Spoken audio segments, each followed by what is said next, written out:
welcome in. And a very specific welcome to you, the MBA student who is currently staring down just a terrifying mountain of reading material. Oh, yeah, we know exactly what your mission is today. Right. You are prepping for your MBA and you Oh. need a mental cheat sheet for mastering it, like the really foundational concepts of strategic management. Exactly. We're looking at the absolute building blocks of a company's identity. So missions, goals, and objectives. Yeah, and to start, just think about the company you admire most in the world right now. Just hold them in your head. Now, consider this fact from the source material we're diving into today. Peter Drucker, who is, widely considered the godfather of modern management, he says that a company's mission statement is essentially a ticking time bomb. Yeah, that's a wild thought. Right. He says it has a functional shelf life of maybe 10 years before it just becomes completely obsolete. Which is, that's a staggering reality check to start with. But it perfectly frames why we are doing this deep dive. For sure. Because if you are an MBA student, right, and you're staring down a case study of a failing legacy brand, there is a very high probability you are looking at an expired mission. Yeah, absolutely. So we're going to dissect the source material to give you a crystal clear understanding of not just what these strategic terms mean on a whiteboard, but the actual, mechanics of how they dictate corporate survival. Right, because our objective here is to ensure you can deploy these concepts as forensic tools. Oh. Whether you're sitting in a lecture hall taking a final exam or, sitting in a boardroom 5 years from now trying to diagnose why your massive organization is suddenly bleeding market share. Exactly. We are moving entirely past the jargon today. Okay, so let's unpack this. Because before a company can set a specific goal or tell a mid-level manager what to do on a Tuesday morning, it has to know what it is, right? It needs a definitive identity. Right. You have to start at the absolute zenith of the strategic hierarchy. Which is the mission statement. Now, the textbooks define a mission as an enduring statement of purpose. It's meant to answer the ultimate existential corporate question, which is, what is our business? Yeah, it identifies the function, the markets, and the competitive advantages of the firm. But I'm going to play devil's advocate on behalf of the listener for a second here, because, every corporate website has a mission statement, right? Yeah. And 99% of them read like a generic word salad of PR speak, just designed to make shareholders feel warm and fuzzy. So do they possess any actual mechanical utility inside the operation of a business? Well, that is the most common critique of the concept, and Yeah. it's entirely valid because so many companies execute them so poorly. Right. They just throw buzzwords on a wall. Exactly. But a truly functional mission statement is doing incredibly heavy lifting internally. It is not an external marketing asset. It's an internal filter for resource allocation. Wait, really? Just a filter for money? That is its primary mechanism. Yeah. It establishes a foundational standard for where the money goes. So if a department pitches a multi-million-dollar project that doesn't directly align with the core mission, it does not get funding. Period. Wow. Okay. That's a lot more rigid than a PR statement. It has to be. Furthermore, it establishes the organizational climate and provides the framework to translate a massive, broad purpose into actionable tasks assigned to specific departments. So without it, what happens? Well, if you remove a strong mission from the center of a corporation, you instantly have different divisions acting like independent fiefdoms. They just start pulling the company in completely different directions to serve their own interests. Oh, I see. So it essentially functions as the ultimate tiebreaker for executive decision-making. It absolutely has to. And going back to that Peter Drucker reality check you mentioned in the intro, this is why the word enduring in the definition is actually so deceptive. Right, the 10-year ticking time bomb. Exactly. Drucker points out that despite the desire for a timeless purpose, very few mission statements have a life expectancy of 30, let alone 50 years. Yeah. To be good enough for 10 years is all a management team can normally expect before environmental changes require a massive rewrite. Because, think about the mechanics of the market. Technology completely upends distribution channels. New competitors alter consumer expectations, macroeconomic environments shift. Right, the mission has to adapt to remain that ultimate filter for resource allocation. It's an enduring statement of intent, but it is not immortal. 10 years. If you are listening to this and analyzing a case study of a struggling retailer, check when they last updated their core purpose. That's a great tip. And to demonstrate how specific and functional this can be, I want to pull the McDonald's example from the text. Oh, that's a classic one. Right, because when the average person thinks of McDonald's, they assume the mission is simply sell an enormous amount of burgers. Right, just feed everybody. Exactly. But the text outlines their historical mission with much more mechanical precision. It's about offering the customer fast food prepared in the same high quality worldwide, tasty and reasonably priced, delivered in a consistent, low-key decor and friendly manner. Now, notice how each phrase in that statement triggers a massive operational cascade throughout the company. Yeah, break that down for us. Well, take same high quality worldwide. That isn't a marketing slogan. It's a directive that requires the creation of an incredibly rigorous, standardized global supply chain. It dictates agriculture contracts and logistics. Oh, right, because you can't have a different tasting fry in Tokyo versus New York. Exactly. And then look at consistent low-key decor. That directly informs their real estate acquisitions and interior design budgets. It explicitly tells the real estate division, do not bid on luxury storefronts or design high-end dining rooms. Which is saving them millions. And then reasonably priced immediately dictates their pricing strategy and profit margin expectations. Exactly. When written correctly, a mission statement isn't a PR vibe. It is an operational blueprint. That structural breakdown is incredibly helpful, but it also kind of exposes a massive logistical challenge. How so? Well, if a mission is that crucial and the wording dictates millions of dollars in real estate and supply chain decisions, how does a company actually assemble one? Like, how do they avoid it devolving into the meaningless buzzwords we just talked about? Okay, so the sources provide a framework of 10 essential components that an effective mission statement must address to avoid becoming vague fluff. Okay, 10 seems like a lot to cram into a paragraph. Right, and I won't list all 10 here, but the mechanism behind them is to force specificity. For example, it must define the primary markets. Like, where exactly does the firm compete? Okay. It has to define the principal technology. Yeah. So, is the firm operating on the bleeding edge or relying on legacy systems? Got it. It must state a clear company self-concept, forcing leadership to identify their actual distinctive competitive advantage. And crucially, it has to express a concern for employees, recognizing them as a strategic asset rather than just an expendable resource. So if a draft statement is missing those pillars, it just fails as a blueprint. Exactly. But that is an immense amount of strategic weight to pack into a few sentences. I'm sort of struggling with the practical reality of how this gets written. Like, does the CEO just lock themselves in a mahogany office with a whiteboard, draft it up over a weekend, and dictate it to the entire company on Monday morning? Historically, yeah, that happened often. Sometimes a mission is just inherited from a visionary founder and remains untouched as gospel for decades. Or they hire a consultant for $1 million to write it. Right, exactly. But the text aggressively emphasizes that the most effective approach, by far, is participative. Okay, so bringing more people in. Yes. The fundamental psychological mechanism at play here is that involvement breeds commitment. If you need middle managers and floor employees to actually utilize the mission as a decision-making filter, you must involve them in its creation. Makes sense. So how does that work practically? Usually, this means senior executives facilitating brainstorming sessions or lower-level managers reading background materials and submitting drafts that a central committee synthesizes. Now, here's where it gets really interesting, because the text provides real-world examples of this consultative approach using major Indian corporations, and it demonstrates the extreme spectrum of how inclusive a company can get. Yeah, these are fascinating case studies. Right, so Mahindra and Mahindra ran workshops at 2 entirely different levels within their organization, using their corporate planning group merely as neutral facilitators. They essentially let the organization articulate its own identity. Which is already a huge step up from the CEO in a locked office. But then, the State Bank of India took it a massive step further. They actively invited labor unions to partake in the drafting exercise. And let me just pause you there, because inviting a labor union to help define the fundamental purpose of a massive financial institution sounds like a recipe for absolute chaos. Why take that risk? Well, because the risk of not doing it is much higher. Yeah. By bringing the labor unions into the formulation of the mission, management is aligning the workers' representatives with the fundamental purpose of the bank, right at the absolute genesis of the corporate strategy. Oh, I see. If the union agrees on the core mission, it preempts an enormous amount of friction down the line when operational changes are required to meet that mission. It basically transforms an adversarial relationship into a strategic partnership. That's incredibly smart. And then Satyam Computers pushes the boundaries even further. They didn't even restrict the process to their own internal ecosystem.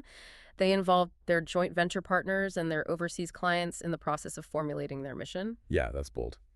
Asking your paying customers to help write your company's existential purpose requires just a staggering level of confidence. It does, but consider the mechanism of what they are achieving there. It guarantees that the resulting mission is relentlessly customer-oriented. It forces the company to see itself through the lens of the people paying them. Which immediately strips away any internal corporate delusions. Exactly. Right. However a company gets there, though, the text warns that evaluating the final statement requires a strict test. It must have a primary focus on a single strategic thrust. Okay. It must be broad enough to allow executives flexibility in how they implement it, but narrow enough that it genuinely serves as a template for hard decision-making. So the mission provides the ultimate destination, but a destination is entirely useless if you don't know how to start moving toward it. Right. A perfect, participatively drafted mission statement doesn't actually tell a manager what to do this quarter. How do executives translate that lofty, enduring purpose into reality? This requires a pivot to the two most commonly confused terms in the entire business lexicon: goals and objectives. Oh, man. The casual interchangeability of these two terms is a massive trap for students. Yeah, people use them like synonyms all the time. All the time. But in strategic management, they operate on completely different functional levels. So let's examine goals first. Yeah. A goal is an open-ended statement of what an organization wants to accomplish. It's generalized, it's qualitative, and the defining characteristic is that a goal has no quantification of what is to be achieved and absolutely no time criteria for its completion. Right, so the textbook example is a company declaring a focus on increased profitability. That is a goal. It signals a general direction, but it lacks any mechanism for accountability. Exactly. It doesn't specify if profitability should increase by 1% or 50%, or if it should happen this year or over the next decade. Exactly the issue. And this is why objectives are the mandatory next step. Objectives are the end results of planned activity. They state exactly what is to be accomplished and by when. Okay, so they give it teeth. Yes, objectives exist to make those generalized goals operational. They are concrete, highly specific, and unlike goals, objectives are inherently quantitative, measurable, and comparable across divisions. They must contain a rigid deadline. So if the qualitative goal is increased profitability, Then the objective that activates it would be increase net profits by 10% compared to the previous fiscal year by the end of Q4. okay, so if you're an MBA student listening and you need to lock this distinction into your memory for an exam, apply it to a personal scenario. A goal is you waking up on January 1st and saying, I want to get fit. Great goal. Right, it's an open-ended, qualitative direction. It's a great sentiment, but it's vague.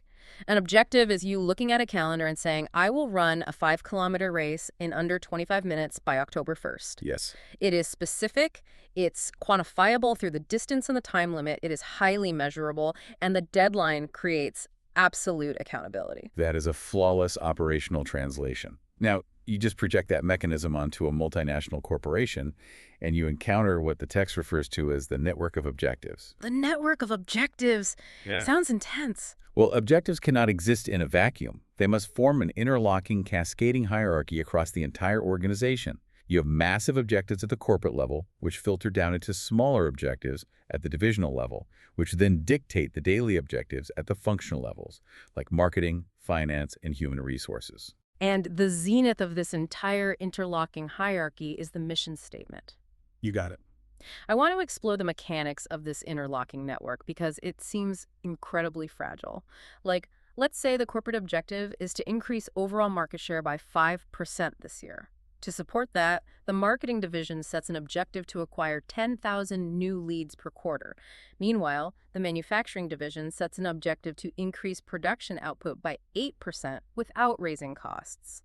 They all seemingly feed upward into the corporate objective. They do, but the text brings in a really profound warning from management scholar Harold Kuntz regarding this exact fragility. Okay, what does Kuntz say? Kuntz states that it is bad enough when goals and objectives simply fail to support one another, but it becomes catastrophic when they actively interfere with one another. If that interlocking network is misaligned, the company just destroys itself from the inside out. Wow. The word catastrophic rarely appears in dry management literature. So what does that interference actually look like on the ground? How does a CEO untangle that? Well, imagine the scenario you just built. The marketing division's objective is to drive massive sales growth, and to hit their quantifiable metric, they start promising clients lightning-fast, 2-day delivery times. Okay, sounds good for sales. Right. However, the logistics division has a completely separate objective dictated to them slash overall transportation costs by 20% this quarter. Uh-oh, I see where this is going. Yep. Marketing is making expensive promises to the customer that logistics is financially incentivized to break. Logistics chooses the cheaper, slower shipping option to hit their objective. The customer gets their product late, the brand reputation is severely damaged, and the overarching corporate goal of market share growth is torpedoed. That is a nightmare. It is. The CEO has to diagnose this by tracing the conflict backward up the hierarchy and forcefully realigning the functional objectives so they reinforce rather than cannibalize each other. So what does this all mean when we evaluate a real company? Because Yeah. this entire hierarchy mission, goals, objectives, relies on the assumption that the company is actually telling the truth about what it wants. Ah, yes. What happens if the overarching goal a company trumpets in its annual report is completely divorced from what they're actually striving for behind closed doors? Now we are entering the forensic analysis portion of strategic management.